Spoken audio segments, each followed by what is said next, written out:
ਅਹਮ ਤਵਮ ਤੋਹੀ ਮੋਹੀ ਵਹਿਦਤਵਾਦੀ ਹੁਨਰਮੰਦੀ ਦਾ ਅਡੋਲ ਜਜ਼ਬਾ ਹੈ ਜੋ ਕਿਸੇ ਨੂੰ ਅਜਨਬੀ ਨਹੀਂ ਜਾਣਦਾ।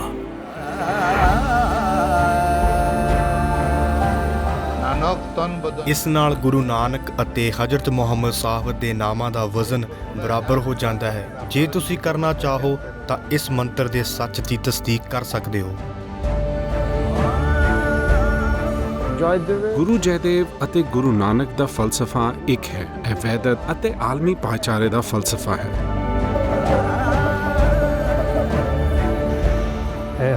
ਸ਼ੰਕਰਾ ਦੇਵਾ ਨੇ ਗੁਣੋਮਾਲਾ ਵਿੱਚ ਲਿਖਿਆ ਹੈ ਕਿ ਬੁਰੀਆਂ ਸੋਚਾਂ ਤੋਂ ਛੁਟਕਾਰਾ ਪਾਉਣ ਦਾ ਰਾਹ ਇਲਾਹੀ ਸੋਚ ਵਿਚਾਰ ਹੈ। ਗੁਰੂ ਨਾਨਕ ਨੇ ਵੀ ਜਪਜੀ ਸਾਹਿਬ ਵਿੱਚ ਇਹੋ ਲਿਖਿਆ ਹੈ।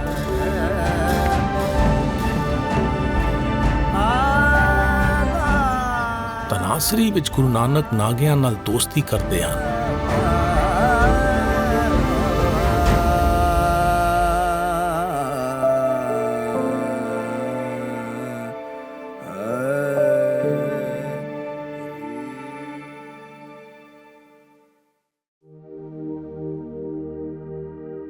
ਏਕ ਓੰਕਾਰ ਸਤਨਾਮ ਕਰਤਾ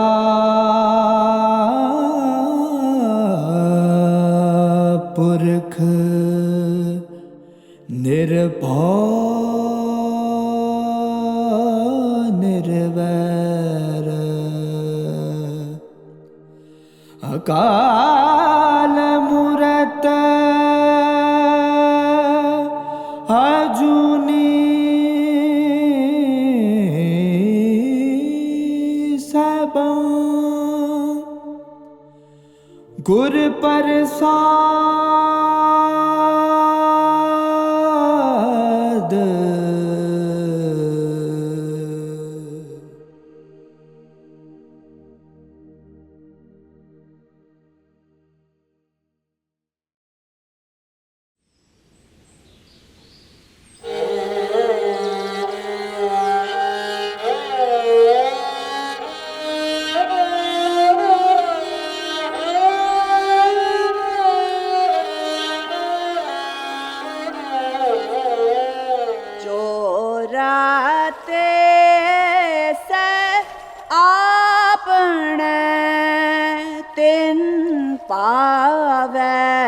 ਸਭ ਕੋਏ। ਗੁਰੂ ਨਾਨਕ ਨੇ ਆਖਿਆ ਕਿ ਕਿਸੇ ਖਸੂਸੀ ਕਾਰਨ ਤਹਿਤ ਕਿਸੇ ਸ਼ੈ ਨਾਲ ਮੋਹ ਦੁੱਖ ਦਾ ਸਬਬ ਬਣਦਾ ਹੈ। ਉਹ ਸੁਝਾਉਂਦੇ ਹਨ ਕਿ ਬਖਸ਼ਿਸ਼ਾਂ ਦਾ ਅਹਿਸਾਸ ਕਰਨ ਲਈ ਹਰ ਉਸ ਕਾਰਨ ਤੋਂ ਵਿਛੋੜਾ ਲਾਜ਼ਮੀ ਹੈ ਜੋ ਸੁੱਖ ਜਾਂ ਦੁੱਖ ਦਾ ਸਬਬ ਬਣਦਾ ਹੈ।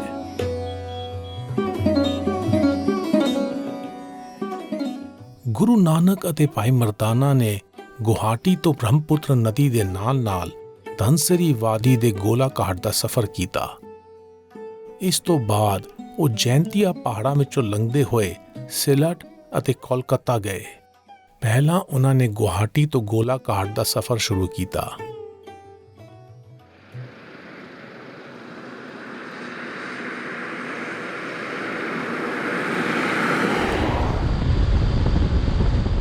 ਗੁਰੂ ਨਾਨਕ ਦੇ ਪਦ ਚਿੰਨ੍ਹਾਂ ਉੱਤੇ ਅਸੀਂ ਗੁਹਾਟੀ ਤੋਂ ਗੋਲਾ ਘਾਟ ਜਾ ਰਹੇ ਹਾਂ।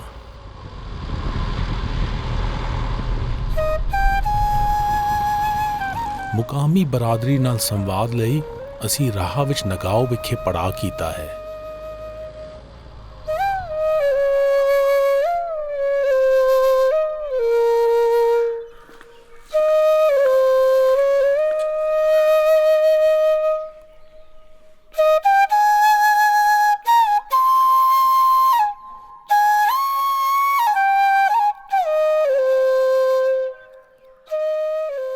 ਪੰਦਰਵੀਂ ਸਦੀ ਵਿੱਚ ਅਸਾ ਇਲਾਕੇ ਵਿੱਚ ਅਹੋਮ ਰਾਜਿਆਂ ਦਾ ਰਾਜ ਸੀ।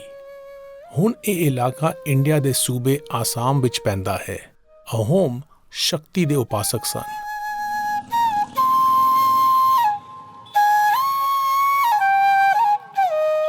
ਨਗਾਓਂ ਵਿੱਚ ਆਸਾਮੀ ਮੂਲ ਦੇ ਤਕਰੀਬਨ 4000 ਸਿੱਖ ਆਬਾਦ ਹਨ।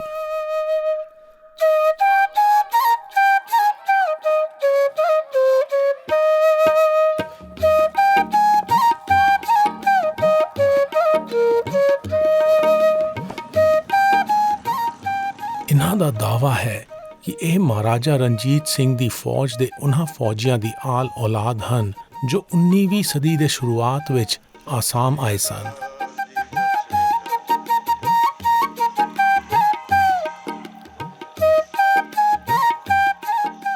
ਸਮੇਂ ਦੇ ਨਾਲ ਆਸਾਮੀ ਮੂਲ ਦੇ ਲੋਕਾਂ ਨੇ ਗੁਰੂ ਨਾਨਕ ਦੇ ਫਲਸਫੇ ਨੂੰ ਅਪਣਾਇਆ। ਗੁਰੂ ਨਾਨਕ ਦੇਵ ਜੀ ਧਰਮ ਪ੍ਰਚਾਰ ਲਈ ਅਸਾਮ ਆਏ ਸਨ।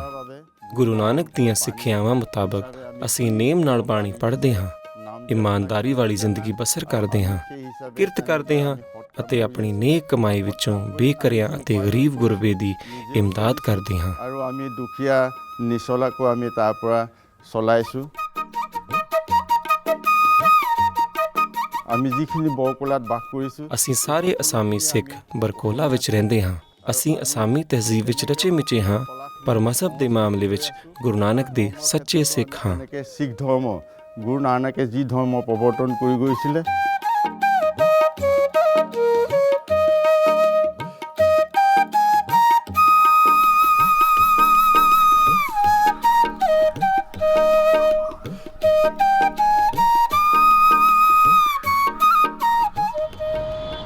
ਨਗਾਓਂ ਵਿੱਚ ਅਸੀਂ ਮਹਾਪੁਰਸ਼ ਸ੍ਰੀ ਮੰਤਾ ਸੰਕਰਾ ਦੇਵਾ ਦੇ ਮੰਦਿਰ ਜਾ ਰਹੇ ਹਾਂ।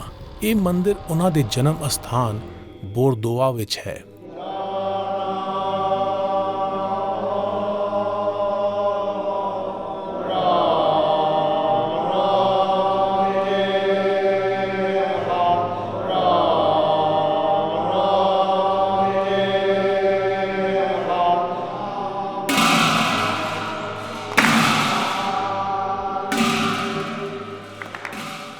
ਮਹਾਪੁਰਸ਼ ਸ੍ਰੀ ਮੰਤਾ ਸੰਕਰਾ ਦੇਵਾ 15ਵੀਂ ਸਦੀ ਵਿੱਚ ਭਗਤੀ ਲਹਿਰ ਦੇ ਤਰਜਮਾਨ ਸਨ ਅਤੇ ਗੁਰੂ ਨਾਨਕ ਦੇ ਸਮਕਾਲੀ ਸਨ। ਦੋਵਾਂ ਨੇ ਵਹਿਦਤ ਦੀ ਰਾਹ ਦੀ ਅਦਵੈਤਵਾਦ ਰਾਹੀਂ ਵਕਾਲਤ ਕੀਤੀ ਅਤੇ ਜਾਤ ਦੀ ਸਮਾਜਿਕ ਦਰਜਾਬੰਦੀ ਦੀ ਨਿਖੇਧੀ ਕਰਦੇ ਹੋਏ ਬੇਗਰਜ਼ ਸੇਵਾ ਦਾ ਪ੍ਰਚਾਰ ਕੀਤਾ। যশোদা সুন্দৰী স্বামী কাছে বহি আছে, বৰনাই লন্ত নন্দ গোবিন্দৰ গুণ গুণ।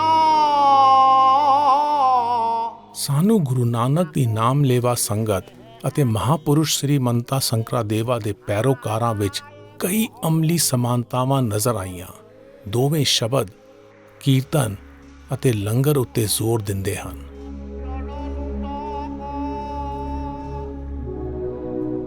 ਸਾਨੂੰ ਇਹ ਵੇਖ ਕੇ ਦਿਲਚਸਪ ਅਨੁਭਵ ਹੋਇਆ ਕਿ ਮਹਾਪੁਰਸ਼ ਸ੍ਰੀ ਮੰਤਾ ਸੰਕਰਾ ਦੇਵਾ ਦੀ ਬਾਣੀ ਦਾ ਪ੍ਰਕਾਸ਼ ਉਸੇ ਤਰ੍ਹਾਂ ਕੀਤਾ ਜਾਂਦਾ ਹੈ ਜਿਵੇਂ ਗੁਰਦੁਆਰਿਆਂ ਵਿੱਚ ਗੁਰੂ ਗ੍ਰੰਥ ਸਾਹਿਬ ਦਾ ਕੀਤਾ ਜਾਂਦਾ ਹੈ।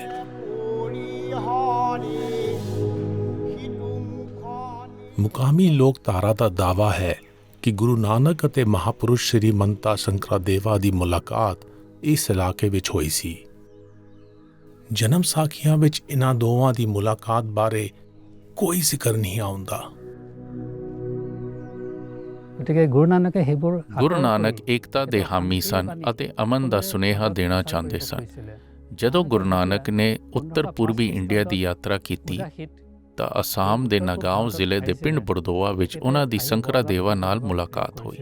ਗੁਰੂ ਸੰਕਰਾ ਦੇਵਾ ਅਤੇ ਗੁਰੂ ਨਾਨਕ ਦਾ ਨਜ਼ਰੀਆ ਇੱਕ ਸੀ। ਸੰਕਰਾ ਦੇਵਾ ਨੇ ਗੁਣੋਮਾਲਾ ਵਿੱਚ ਲਿਖਿਆ ਹੈ ਕਿ ਬੁਰੀਆਂ ਸੋਚਾਂ ਤੋਂ ਛੁਟਕਾਰਾ ਪਾਉਣ ਦਾ ਰਾਹ ਇਲਾਹੀ ਸੋਚ ਵਿਚਾਰ ਹੈ। ਗੁਰੂ ਨਾਨਕ ਨੇ ਵੀ ਜਪਜੀ ਸਾਹਿਬ ਵਿੱਚ ਇਹੋ ਲਿਖਿਆ ਹੈ। জপজি চাহিবত সেইবিলাক কথাই কৈছে।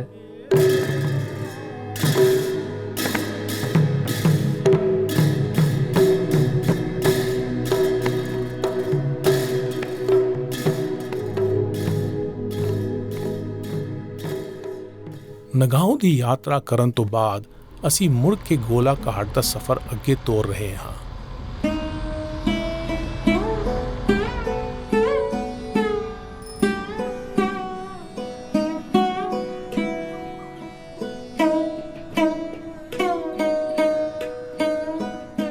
ਜਦੋਂ ਗੁਰੂ ਨਾਨਕ ਅਤੇ ਭਾਈ ਮਰਦਾਨਾ ਧਨਸਰੀ ਵਾਦੀ ਵਿੱਚ ਧਨਸਰੀ ਨਦੀ ਦੇ ਕਿਨਾਰੇ ਗੋਲਾ ਘਾਟ ਪਹੁੰਚੇ ਤਾਂ ਉਹਨਾਂ ਦੀ ਮੁਲਾਕਾਤ ਮੁਕਾਮੀ ਮੂਲ ਵਾਸੀ ਕਬੀਲਿਆਂ ਦੇ ਨਾਗਾ ਲੋਕਾਂ ਨਾਲ ਹੋਈ।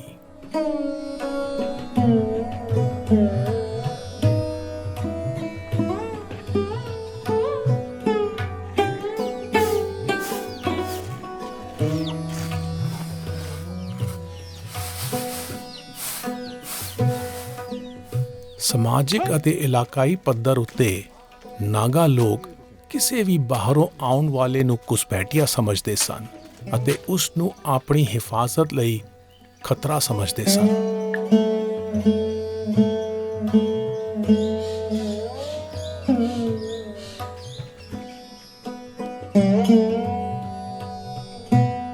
ਨਾਗਾਲੈਂਡ ਦੇ ਲੋਕਾਂ ਨੂੰ ਸਮਝਣ ਲਈ ਅਸੀਂ ਡਾਕਟਰ ਦਲਜੀਤ ਸਿੰਘ ਸੇਠੀ ਨੂੰ ਮਿਲਣ ਜਾ ਰਹੇ ਹਾਂ।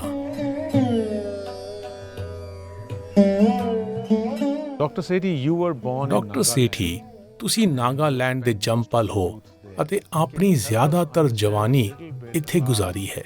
ਤੁਸੀਂ ਸਾਨੂੰ ਇਹ ਸਮਝਾਓ ਕਿ ਧਨਸਿਰੀ ਦੇ ਇਲਾਕੇ ਵਿੱਚ ਗੁਰੂ ਨਾਨਕ ਦੀਆਂ ਯਾਤਰਾਵਾਂ ਦੇ ਕੀ ਮਾਇਨੇ ਹਨ।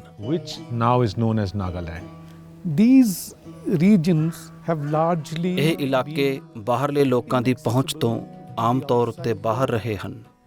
ਇਸ ਇਲਾਕੇ ਵਿੱਚ ਸਿਰ ਕਲਮ ਕਰਨ ਦੀ ਰੀਤ ਅਜ਼ਲਾਂ ਤੋਂ ਚੱਲਦੀ ਆਈ ਹੈ।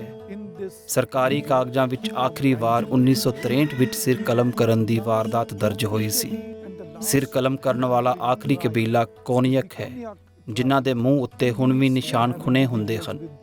ਮੂੰਹ ਉੱਤੇ ਜਿੰਨੇ ਨਿਸ਼ਾਨ ਹਨ, ਉਸ ਬੰਦੇ ਨੇ ਓਨੇ ਸਿਰ ਕਲਮ ਕੀਤੇ ਹਨ। ਗੁਰੂ ਨਾਨਕ ਕਿਤੇ ਸਿੱਖ ਧਰਮ ਦੇ ਪ੍ਰਚਾਰ ਲਈ ਨਹੀਂ ਆਏ ਸਨ। ਉਹਨਾਂ ਦਾ ਸੁਨੇਹਾ ਮਨੁੱਖਤਾ ਦੇ ਏਕੇ ਵਾਲਾ ਸੀ, ਜੋ ਇਲਾਕਿਆਂ, ਜਾਤਾਂ ਅਤੇ ਮਜ਼ਹਬਾਂ ਦੀਆਂ ਵੰਡੀਆਂ ਤੋਂ ਉੱਪਰ ਸੀ।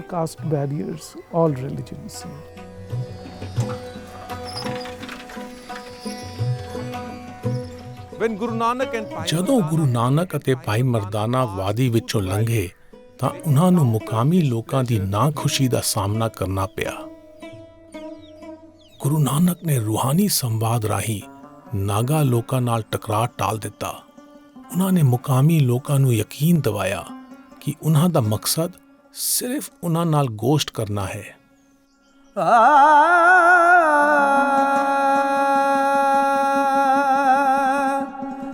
ਡਰੀਏ ਜੇ ਡਰ ਹੋਵੇ ਹੋਰ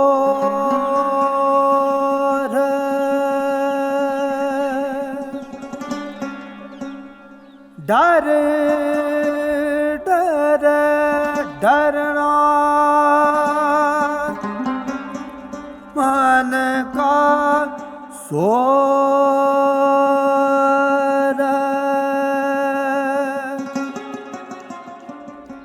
ਡਰ ਡਰ ਡਰਨਾ ਮਨ ਕਾ ਸੋਰ।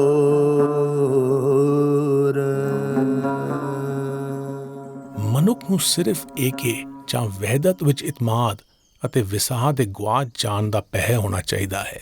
ਕਿਸੇ ਹੋਰ ਤਰ੍ਹਾਂ ਦਾ ਪਹਿ ਤਾਂ ਸਿਰਫ ਨਾਪੱਖੀ ਸੋਚ ਨੂੰ ਮਜ਼ਬੂਤ ਕਰਦਾ ਹੈ। ਭੈਭੀਤ ਕਰਨ ਵਾਲੀ ਸੋਚ ਨਾਲ ਬੇਗਰਜ਼ ਪਿਆਰ ਮਨੁੱਖਤਾ ਵਿੱਚ ਅਟਲ ਯਕੀਨ ਕਾਇਮ ਰੱਖਣ ਲਈ ਲੋੜੀਂਦੀ ਦ੍ਰਿੜਤਾ ਨੂੰ ਖੋਰਾ ਲੱਗਦਾ ਹੈ।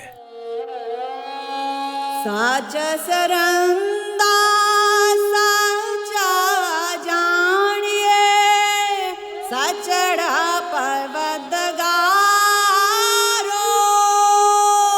ਜਿਨ ਆਪੀਨੇ ਆਪ ਸਾਜਿਆ ਸਚੜਾ ਅਲਖ ਅਪਾਰੋ।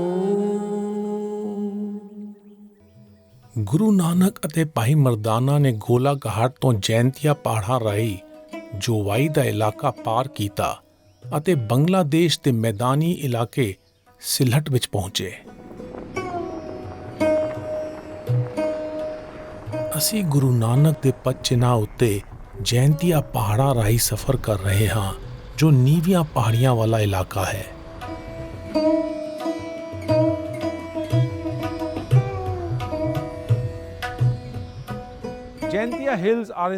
ਜੈਂਤੀਆ ਪਹਾੜ ਮੇਘਾਲਿਆ ਸੂਬੇ ਦੇ ਜੋਵਾਈ ਜ਼ਿਲ੍ਹੇ ਵਿੱਚ ਹਨ। ਜਿਸ ਸਮੇਂ ਗੁਰੂ ਨਾਨਕ ਅਤੇ ਭਾਈ ਮਰਦਾਨਾ ਇਸ ਇਲਾਕੇ ਵਿੱਚੋਂ ਗੁਜ਼ਰੇ, ਉਸ ਵੇਲੇ ਮੁਕਾਮੀ ਲੋਕ ਕੁਦਰਤ ਅਤੇ ਸ਼ਕਤੀ ਦੀ ਪੂਜਾ ਕਰਦੇ ਸਨ, ਜੋ ਕਿ ਤੰਤਰਿਕ ਵਿਦਿਆ ਦਾ ਰੂਪ ਸੀ।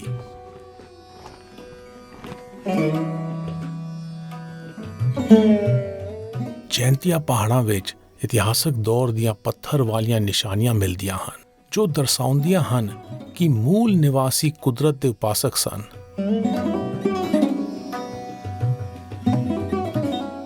ਇਸ ਤਰ੍ਹਾਂ ਇਸ ਇਲਾਕੇ ਵਿੱਚ ਮਜ਼ਹਬੀ ਅਕੀਦਿਆਂ ਦੀ ਵੰਨ ਸਮੰਨਤਾ ਵਿਕਸੀ, ਜਿਸ ਵਿੱਚ ਤੰਤਰ ਅਤੇ ਦੇਵੀ ਦੀ ਪੂਜਾ ਅਟੁੱਟ ਹਿੱਸਾ ਸਨ।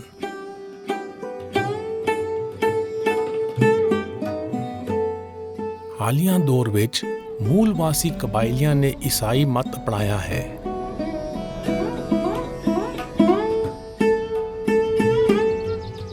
ਮਨੁੱਖਾ ਸੂਝ ਆਪਣੀ ਤਾਕਤ ਦਾ ਇਜ਼ਹਾਰ ਕਰਨ ਲਈ ਲਗਾਤਾਰ ਸੰਘਰਸ਼ ਕਰਦੀ ਰਹਿੰਦੀ ਹੈ।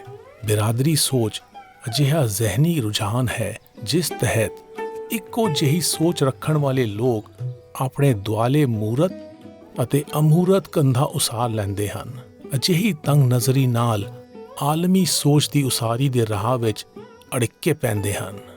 ਗੁਰੂ ਨਾਨਕ ਨੇ ਦ੍ਰਿੜਾਇਆ ਕਿ ਕੱਲ, ਅੱਜ ਅਤੇ ਭਲਕ ਦਾ ਨਿਜ਼ਾਮ ਚਲਾਉਣ ਵਾਲਾ ਹਰ ਥਾਂ ਹਾਜ਼ਰ ਹੈ, ਪਰ ਕਦੇ ਆਪਣੀ ਹਾਜ਼ਰੀ ਤਸਲੀਮ ਨਹੀਂ ਕਰਵਾਉਂਦਾ। ਓ ਵੇਖੇ ਹੋਣਾ ਨਦਰ ਨਾ ਆਵੇ, ਬਹੁਤਾ ਹੋ ਬੇਡਾਨ। ਅਸੀਂ ਗੁਰੂ ਨਾਨਕ ਦੇ ਪਦ ਚਿੰਨ੍ਹਾਂ ਉੱਤੇ ਜੋਵਾਈ ਜਾ ਰਹੇ ਹਾਂ, ਜਿੱਥੇ ਜੈਂਤੀਆ ਪਹਾੜਾਂ ਦੀ ਤਿੱਖੀ ਢਲਾਣ ਬੰਗਲਾਦੇਸ਼ ਦੇ ਮੈਦਾਨੀ ਇਲਾਕਿਆਂ ਵਿੱਚ ਗੁਆਚ ਜਾਂਦੀ ਹੈ। ਪਹਿਲਾਂ ਲੋਕ ਬੰਗਲਾਦੇਸ਼ ਜਾਣ ਲਈ ਡੋਕੀ ਨਦੀ ਵਿੱਚ ਕਿਸ਼ਤੀ ਰਾਹੀਂ ਸਫ਼ਰ ਕਰਦੇ ਸਨ।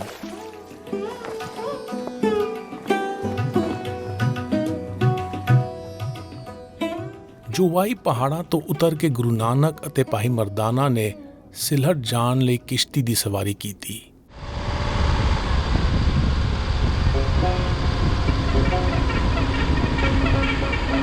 ਮੌਜੂਦਾ ਦੌਰ ਵਿੱਚ ਸਿਆਸੀ ਕਾਰਨਾਂ ਕਰਕੇ ਇੰਡੀਆ ਬੰਗਲਾਦੇਸ਼ ਦੀ ਸਰਹੱਦ ਕੁਝ ਤਹਿ ਨਾਕਿਆਂ ਤੋਂ ਹੀ ਪਾਰ ਕੀਤੀ ਜਾ ਸਕਦੀ ਹੈ। ਇਸ ਲਈ ਅਸੀਂ ਹਵਾਈ ਜਹਾਜ਼ ਰਾਹੀਂ ਇੰਡੀਆ ਤੋਂ ਬੰਗਲਾਦੇਸ਼ ਗਏ ਅਤੇ ਸਿਲਹਟ ਤੋਂ ਗੁਰੂ ਨਾਨਕ ਦੇ ਪਦ ਚਿੰਨ੍ਹਾਂ ਉੱਤੇ ਆਪਣਾ ਸਫ਼ਰ ਅੱਗੇ ਤੋਰਿਆ। একই মায়ের দুটি সন্তান, হিন্দু আর মুসলমান, একই কুলে জন্ম মোদের, একই স্তনের দুগ্ধপান।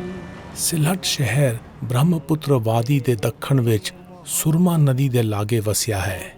14ਵੀਂ ਸਦੀ ਦੇ ਪਹਿਲਾਂ ਸਿਲਹਟ ਵਿੱਚ ਬੋਧੀ ਅਤੇ ਹਿੰਦੂ ਰਾਜਿਆਂ ਦਾ ਰਾਜ ਸੀ। ਗੁਰੂ ਨਾਨਕ ਦੇ ਦੌਰ ਵਿੱਚ ਇੱਥੇ ਬੰਗਾਲ ਸਲਤਨਤ ਦਾ ਰਾਜ ਸੀ।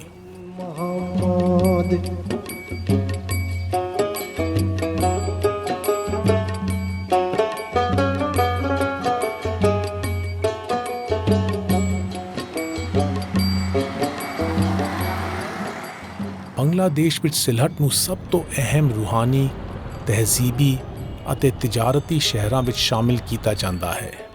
ਅਸੀਂ ਸਿਲਹਟ ਵਿੱਚ ਤੁਰਕ ਮੂਲ ਦੇ ਸੂਫੀ ਸੰਤ ਸ਼ਾਹ ਜਲਾਲ ਦੀ ਮਜ਼ਾਰ ਉੱਤੇ ਜਾ ਰਹੇ ਹਾਂ, ਜਿਨ੍ਹਾਂ ਦਾ ਜਨਮ 1271 ਵਿੱਚ ਹੋਇਆ ਸੀ।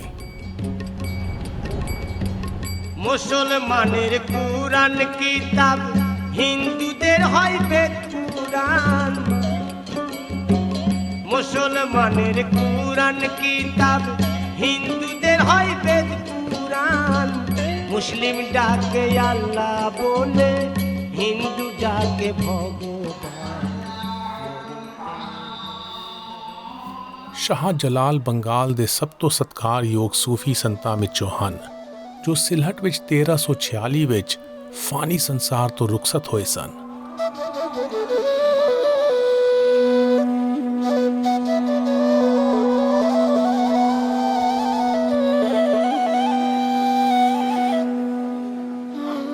ਸ਼ਾਹ ਜਲਾਲ ਨੇ ਆਪਣੀ ਜ਼ਿੰਦਗੀ ਦਾ ਚੋਖਾ ਸਮਾਂ ਉੱਚ ਅਤੇ ਮੁਲਤਾਨ ਵਿੱਚ ਗੁਜ਼ਾਰਿਆ ਸੀ, ਜੋ ਹੁਣ ਪਾਕਿਸਤਾਨ ਵਿੱਚ ਹਨ। ਉਹ ਬਾਅਦ ਵਿੱਚ ਸੂਫੀ ਸਿਲਸਿਲੇ ਦੇ ਹਜ਼ਰਤ ਨਿਜ਼ਾਮੁਦੀਨ ਔਲੀਆ ਕੋਲ ਦਿੱਲੀ ਚਲੇ ਗਏ ਅਤੇ ਅਖੀਰ ਵਿੱਚ ਇਸਲਾਮ ਦਾ ਪ੍ਰਚਾਰ ਕਰਨ ਲਈ ਸਿਲਹਟ ਵਿੱਚ ਜਾ ਵਸੇ।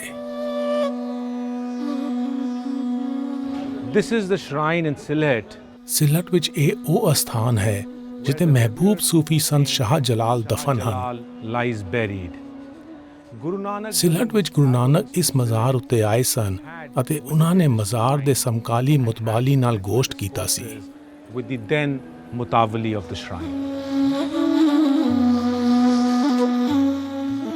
ਵਿਲਾਇਤ ਵਾਲੀ ਜਨਮ ਸਾਖੀ ਵਿੱਚ ਅਸਾ ਇਲਾਕੇ ਦਾ ਜ਼ਿਕਰ ਆਉਂਦਾ ਹੈ ਜਿੱਥੇ ਗੁਰੂ ਨਾਨਕ ਦੀ ਮੁਲਾਕਾਤ ਸ਼ਾਹ ਜਲਾਲ ਦੇ ਰੂਹਾਨੀ ਜਾਨਸ਼ੀਨ ਸ਼ੇਖ ਫਰੀਦ ਨਾਲ ਹੋਈ ਸੀ।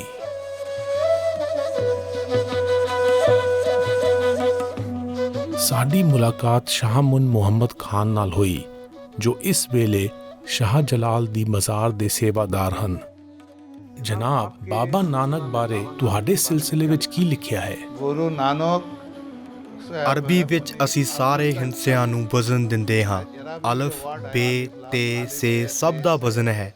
ਅਰਬੀ ਵਿੱਚ ਗੁਰੂ ਨਾਨਕ ਦੇ ਨਾਮ ਦਾ ਵਜ਼ਨ ਤੈਅ ਕਰਨ ਲਈ ਸਾਡੇ ਬਾਬਾ ਨੇ ਇਹ ਜੋੜ ਕਿਤਾਬ ਵਿੱਚ ਲਿਖਿਆ। ਇਸ ਸਿਲਸਿਲੇ ਦਾ ਨਾਮ ਲਵੋ ਅਤੇ 4 ਨਾਲ ਗੁਣਾ ਕਰੋ, ਇਸ ਤੋਂ ਬਾਅਦ 5 ਨਾਲ ਗੁਣਾ ਕਰੋ, ਅੱਗੇ 20 ਨਾਲ ਅਤੇ ਬਾਅਦ ਵਿੱਚ 3 ਵਾਰ 9 ਨਾਲ ਅਤੇ ਅਖੀਰ ਵਿੱਚ 2 ਜਮ੍ਹਾਂ ਕਰੋ। ਇਸ ਨਾਲ ਗੁਰੂ ਨਾਨਕ ਅਤੇ ਹਜ਼ਰਤ ਮੁਹੰਮਦ ਸਾਹਿਬ ਦੇ ਨਾਮਾਂ ਦਾ ਵਜ਼ਨ ਬਰਾਬਰ ਹੋ ਜਾਂਦਾ ਹੈ। ਹਜ਼ਰਤ ਮੁਹੰਮਦ ਕਹਿੰਦੇ ਹਨ ਕਿ ਇਸ ਕਾਇਨਾਤ ਦੀ ਸਮੁੱਚੀ ਹੋਂਦ ਸਿਰਜਣਹਾਰ ਦੀ ਬਦੌਲਤ ਹੈ। ਸਾਨੂੰ ਇਹੋ ਕੁਝ ਗੁਰੂ ਨਾਨਕ ਦੀਆਂ ਸਿੱਖਿਆਵਾਂ ਵਿੱਚੋਂ ਵੀ ਮਿਲਦਾ ਹੈ। ਜੇ ਤੁਸੀਂ ਕਰਨਾ ਚਾਹੋ ਤਾਂ ਇਸ ਮੰਤਰ ਦੇ ਸੱਚ ਦੀ ਤਸਦੀਕ ਕਰ ਸਕਦੇ ਹੋ।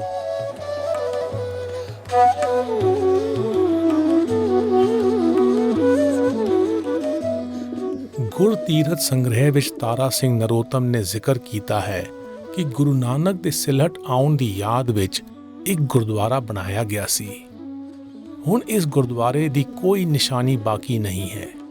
ਗੁਰਦੁਆਰੇ ਦੀ ਸੇਵਾ ਸੰਭਾਲ ਕਰਨ ਵਾਲੇ ਅਤੇ ਗੁਰੂ ਨਾਨਕ ਦੇ ਪੈਰੋਕਾਰ 1947 ਦੀ ਵੰਡ ਵੇਲੇ ਇੱਥੋਂ ਹਿਜਰਤ ਕਰ ਗਏ ਸਨ।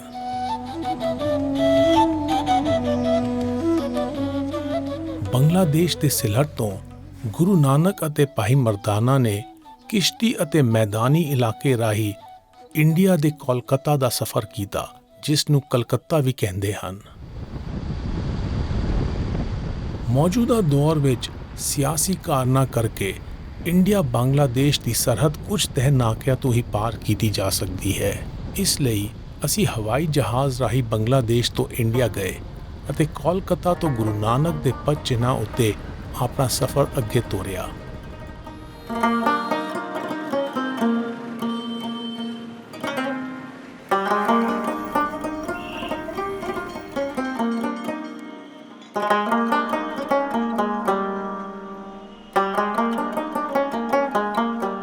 ਕੋਲਕਾਤਾ ਇੰਡੀਆ ਦੇ ਸੂਬੇ ਪੱਛਮੀ ਬੰਗਾਲ ਦੀ ਰਾਜਧਾਨੀ ਹੈ।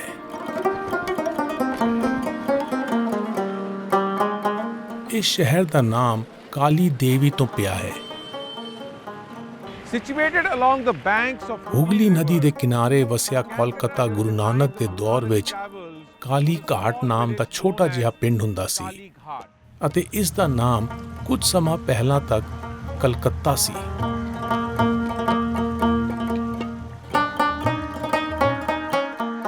ਕੋਲਕਾਤਾ ਰਵਿੰਦਰ ਨਾਥ ਟੈਗੋਰ ਦੀ ਜਨਮ ਭੂਮੀ ਹੈ, ਜੋ ਸਾਹਿਤ ਦੇ ਖੇਤਰ ਵਿੱਚ ਨੋਬਲ ਪੁਰਸਕਾਰ ਪਾਉਣ ਵਾਲੇ ਪਹਿਲੇ ਗੈਰ ਯੂਰਪੀ ਸਨ। ਬੰਗਾਲੀ ਦੇ ਫਲਸਫੀ ਸ਼ਾਇਰ ਟੈਗੋਰ ਨੇ ਇੰਡੀਆ ਅਤੇ ਬੰਗਲਾਦੇਸ਼ ਦੇ ਕੌਮੀ ਤਰਾਨੇ ਲਿਖੇ ਹਨ। ਟੈਗੋਰ ਦੇ ਦਿਲ ਵਿੱਚ ਗੁਰੂ ਨਾਨਕ ਦਾ ਬਹੁਤ ਸਤਿਕਾਰ ਸੀ। ਜਦੋਂ ਟੈਗੋਰ ਨੂੰ ਕੌਮਾਂਤਰੀ ਤਰਾਨਾ ਲਿਖਣ ਲਈ ਕਿਹਾ ਗਿਆ ਤਾਂ ਉਹਨਾਂ ਦਾ ਜਵਾਬ ਸੀ, ਇਹ 16ਵੀਂ ਸਦੀ ਵਿੱਚ ਗੁਰੂ ਨਾਨਕ ਨੇ ਲਿਖ ਦਿੱਤਾ ਸੀ। ਉਹ ਸਿਰਫ ਪੂਰੀ ਦੁਨੀਆ ਦਾ ਹੀ ਨਹੀਂ ਸਗੋਂ ਕਾਇਨਾਤ ਦਾ ਤਰਾਨਾ ਹੈ।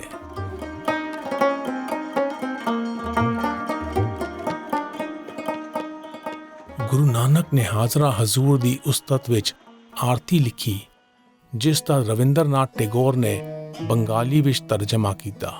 ਉਹਨਾਂ ਨੇ ਇਸ ਨੂੰ ਆਪਣੇ ਖਸੂਸੀ ਸੰਗੀਤ ਵਿੱਚ ਸੁਰਬੱਧ ਕੀਤਾ, ਜਿਸ ਨੂੰ ਰਵਿੰਦਰ ਸੰਗੀਤ ਕਿਹਾ ਜਾਂਦਾ ਹੈ। কেমন আরতি হে ভব খণ্ডন তব আরতি অনাহত শব্দ বাজন্ত भेरी रे गगनेरो थाले रवि चंद्र दीपक जले तारका मंडल चमके मोती रे धूप मलियान लो पवन चंवरो करे धकल बनराजी फूलंत ज्योति रे गगनेरो थाले रवि चंद्र दीपक जले।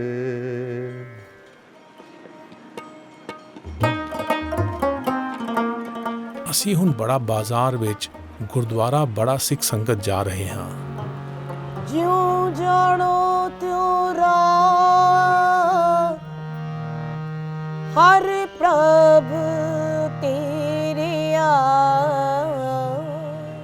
ਇਹ ਗੁਰਦੁਆਰਾ ਗੁਰੂ ਨਾਨਕ ਦੇ ਕੋਲਕਾਤਾ ਆਉਣ ਦੀ ਯਾਦ ਵਿੱਚ ਬਣਾਇਆ ਗਿਆ ਹੈ। ਹਮ ਅਵਗੁਣ ਪਰੇ ਇੱਕ ਗੁਣ ਨਹੀਂ। ਸਾਨੂੰ ਮੁਕਾਮੀ ਬੰਗਾਲੀਆਂ ਨਾਲ ਗੱਲ ਕਰਨ ਦਾ ਮੌਕਾ ਮਿਲਿਆ ਜਿਨ੍ਹਾਂ ਉੱਤੇ ਗੁਰੂ ਨਾਨਕ ਦੇ ਵਹਿਦਤ ਵਾਲੇ ਫਲਸਫੇ ਦਾ ਉਸਾਰੂ ਅਸਰ ਹੋਇਆ ਹੈ। ਇਹ ਦਿਲ ਟੁੱਬਣ ਵਾਲਾ ਤਜਰਬਾ ਹੈ ਕਿ ਉਹ ਆਪਣੇ ਢੰਗ ਨਾਲ ਗੁਰੂ ਨਾਨਕ ਦੇ ਵਹਿਦਤ ਵਾਲੇ ਸੁਨੇਹੇ ਦਾ ਪਸਾਰਾ ਕਰਨ ਵਿੱਚ ਲੱਗੇ ਹੋਏ ਹਨ। ਰੰਗ ਰਤਾ ਮੇਰਾ ਸਾਹਿਬ ਰੱਬ ਰਹਿਆ ਭਰਪੂਰ ਰੰਗ ਰਤਾ। আমি ਕੀਰਤਨੀ ਸਾਡਾ ਬੰਗਾਲੀ ਕੀਰਤਨ ਜੱਥਾ ਹੈ। ਇਹ ਮੇਰੇ ਸ਼ੌਹਰ ਗੌਤਮ ਰਾਏ ਚੌਧਰੀ ਹਨ ਅਤੇ ਇਹ ਮੇਰਾ ਭਰਾ ਪ੍ਰਲੋਏ ਰਣਦੀਪ ਹਨ। ਅਸੀਂ ਕੀਰਤਨ ਦਾ ਸਫ਼ਰ 33 ਸਾਲ ਪਹਿਲਾਂ ਗੁਰਦੁਆਰਾ ਬੜਾ ਸਿੱਖ ਸੰਗਤ ਤੋਂ ਕੀਤਾ ਸੀ। ਅਸੀਂ ਸਭ ਕੁਝ ਐਸੇ ਨਾਲ ਪਾਇਆ ਹੈ। ਕੀਰਤਨ ਸਾਡਾ ਸਭ ਕੁਝ ਹੈ। ਅਸੀਂ ਗੁਰੂ ਨਾਨਕ ਦੇਵ ਜੀ ਦੇ ਸ਼ਬਦ ਗਾਣਾ ਚਾਹੁੰਦੇ ਸਾਂ। ਮੈਂ ਵਡਭਾਗੀ ਹਾਂ ਕਿ ਮੈਂ ਸੰਗਤ ਸਾਹਮਣੇ ਕੀਰਤਨ ਕਰਦੀ ਹਾਂ। ধন্য মনে করি আপে রসিয়া आप रस आपे रावण आपे होवे चोल रा आपे सेज पतार रंग रत्ता मेरा साहिब रब रहया भरपूर। नमस्कार। नमस्कार, मैं रंजिका राय हाँ। मैं पश्चिमी बंगाल कोलकाता तो हाँ। मैं गुरु ग्रंथ साहब दा बंगाली विच तर्जमा कीता है इन बंगाली बिकॉज ਤਾਂ ਜੋ ਜਿਨ੍ਹਾਂ ਨੂੰ ਗੁਰਮੁਖੀ ਪੜ੍ਹਨੀ ਨਹੀਂ ਆਉਂਦੀ ਉਹ ਬੰਗਾਲੀ ਵਿੱਚ ਪੜ੍ਹ ਸਕਣ।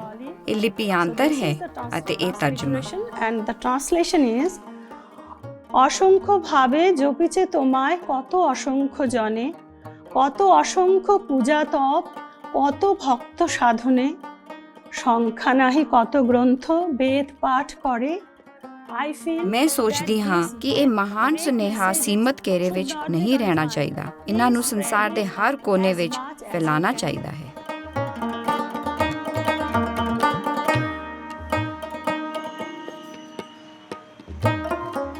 ਗੁਰਦੁਆਰੇ ਤੋਂ ਆਉਂਦੇ ਸਮੇਂ ਅਸੀਂ ਪਹਿਲਵਾਨਾਂ ਨੂੰ ਵਰਜਿਸ਼ ਕਰਦੇ ਹੋਏ ਦੇਖਿਆ। ਉਹਨਾਂ ਨੂੰ ਦੇਖ ਕੇ ਮੈਨੂੰ ਗੁਰੂ ਨਾਨਕ ਦਾ ਮਨ ਦੇ ਅੰਦਰ ਬੈਠੇ 5 ਪਹਿਲਵਾਨਾਂ ਕਾਮ, ਕ੍ਰੋਧ, ਲੋਭ, ਮੋਹ, ਅਹੰਕਾਰ ਨਾਲ ਘੋਲ ਕਰਨ ਦਾ ਸੁਨੇਹਾ ਯਾਦ ਆਇਆ। ਮੈਂ ਅੰਦਰੋਂ ਇਹਨਾਂ 5 ਤਾਕਤਵਰ ਵਿਕਾਰਾਂ ਨਾਲ ਘੁਲਦਾ ਹਾਂ ਅਤੇ ਉਸ ਦਿਨ ਦੀ ਉਡੀਕ ਕਰਦਾ ਹਾਂ ਜਦੋਂ ਮੈਂ ਇਹਨਾਂ ਉੱਤੇ ਜਿੱਤ ਹਾਸਿਲ ਕਰ ਲਵਾਂਗਾ।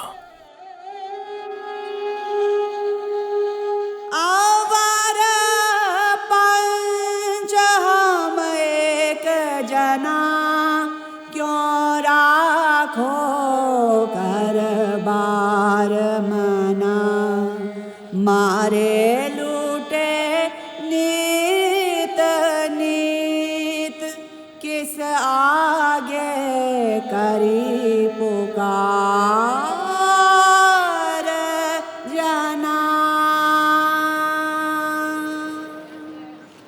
ਕੋਲਕਾਤਾ ਤੋਂ ਅਸੀਂ ਗੁਰੂ ਨਾਨਕ ਦੇ ਪਦ ਚਿੰਨ੍ਹਾਂ ਤੋਂ ਕੁਝ ਵੱਲ ਪਾ ਕੇ ਜੋਇਦੇਵ ਕੌਂਡਲੀ ਦੇ ਅਸਥਾਨ ਉੱਤੇ ਪੱਛਮੀ ਬੰਗਾਲ ਦੇ ਜ਼ਿਲ੍ਹਾ ਬੀਰਭੂਮ ਜਾ ਰਹੇ ਹਾਂ ਤਾਂ ਜੋ ਭਗਤ ਜੈਦੇਵ ਦੀਆਂ ਯਾਦਾਂ ਨਾਲ ਸਾਂਝ ਪਾ ਸਕੀਏ।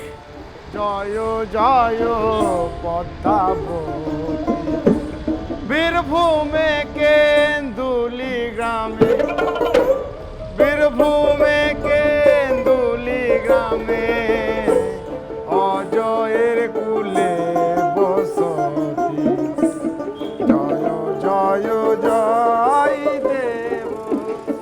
ਅਸੀਂ ਭਗਤ ਜੈਦੇਵ ਦੀ ਯਾਦ ਵਿੱਚ ਬਣੇ ਰਾਧਾ ਬਿਨੋਦ ਮੰਦਿਰ ਜਾ ਰਹੇ ਹਾਂ।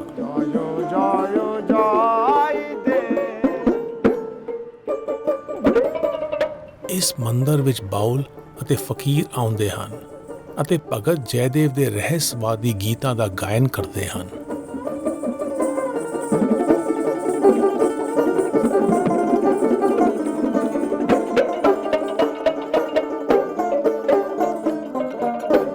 বসে সে কেন্দুলির শ্মশানে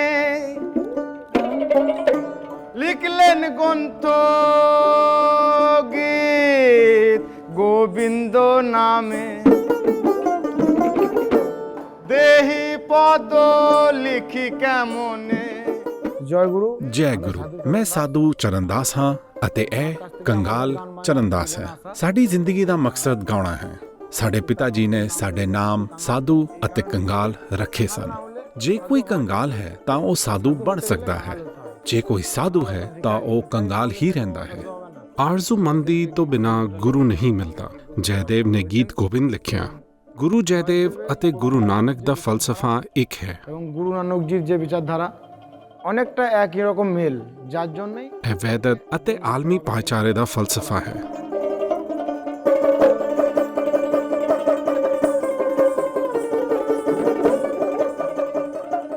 আমাদের জীবনে বাউলে আসা যার জন্য ਸਾਡੇ ਪਿਓ ਸੂਰਦਾਸ ਬਾਉਲ ਨੇ ਸਾਨੂੰ ਬਾਉਲ ਦੀ ਰਵਾਇਤ ਨਾਲ ਜੋੜਿਆ ਸੀ। ਇਹ ਰਵਾਇਤ ਕਈ ਪੀੜ੍ਹੀਆਂ ਤੋਂ ਸਾਡੇ ਪਰਿਵਾਰ ਦਾ ਹਿੱਸਾ ਹੈ। বাউল পরম্পরা এইটুকুই আর কি। জয় গুরু। লিখলেন গ্রন্থ গীত গোবিন্দ নামে দেহি পদ লিখি কেমনে দেহি পদ লিখি কেমনে জগৎ গুরু হন জনপতি জয় জয় জয় দেব। 13ਵੀਂ ਸਦੀ ਦੇ ਸੰਤ ਭਗਤ ਜੈਦੇਵ ਦਾ ਜਨਮ ਇਸ ਪਿੰਡ ਵਿੱਚ ਹੋਇਆ ਸੀ। ਉਹ ਉੱਚ ਕੁਲ ਬ੍ਰਾਹਮਣ ਸਨ। ਉਹਨਾਂ ਦਾ ਝੁਕਾਓ ਰੂਹਾਨੀਅਤ ਵੱਲ ਸੀ। ਉਹਨਾਂ ਨੇ ਆਪਣੀ ਬੀਵੀ ਪਦਮਾਵਤੀ ਨਾਲ ਮਿਲ ਕੇ ਵਿਆਹੁਤਾ ਦੋਸਤੀ ਦੀ ਮਿਸਾਲ ਪੈਦਾ ਕੀਤੀ। ਉਹਨਾਂ ਦੋਵਾਂ ਨੇ ਰਲ ਕੇ ਸਤੀ ਪ੍ਰਥਾ ਦੀ ਨਾਇਨਸਾਫੀ ਨੂੰ ਵੰਗਾਰਿਆ। ਇਸ ਪ੍ਰਥਾ ਤਹਿਤ ਪਤਨੀ ਆਪਣੇ ਪਤੀ ਦੀ ਚਿਤਾ ਉੱਤੇ ਜਿਉਂਦੀ ਭਸਮ ਹੋ ਜਾਂਦੀ ਸੀ।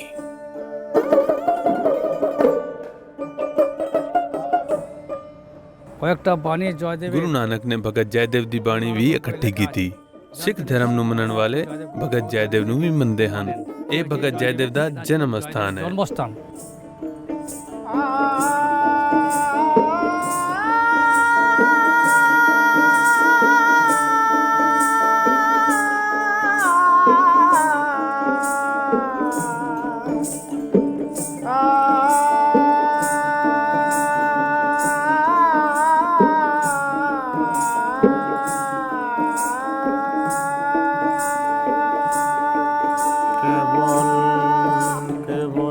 राम नाम मन राम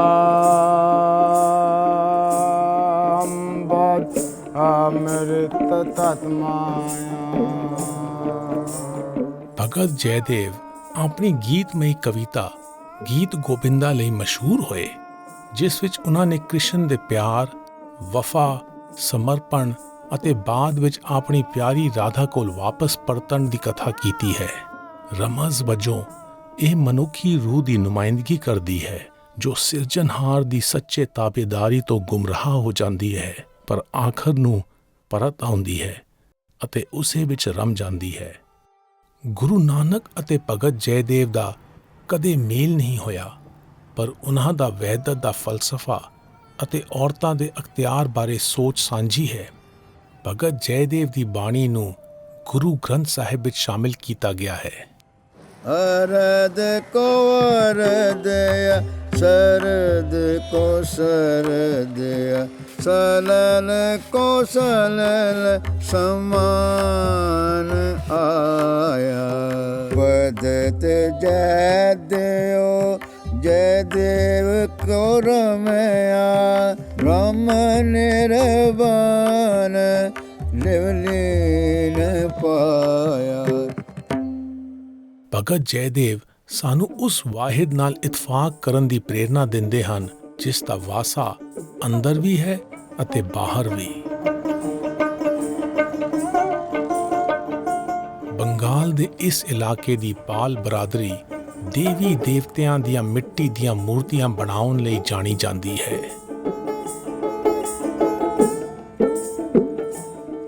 ਜੋਇਦੇਵ ਕੌਂਡਲੀ ਦੇ ਸਫ਼ਰ ਦੌਰਾਨ ਅਸੀਂ ਬਣ ਰਹੀਆਂ ਮੂਰਤੀਆਂ ਦੇਖੀਆਂ ਜਿਨ੍ਹਾਂ ਦੇ ਸਿਰ ਨਹੀਂ ਸਨ।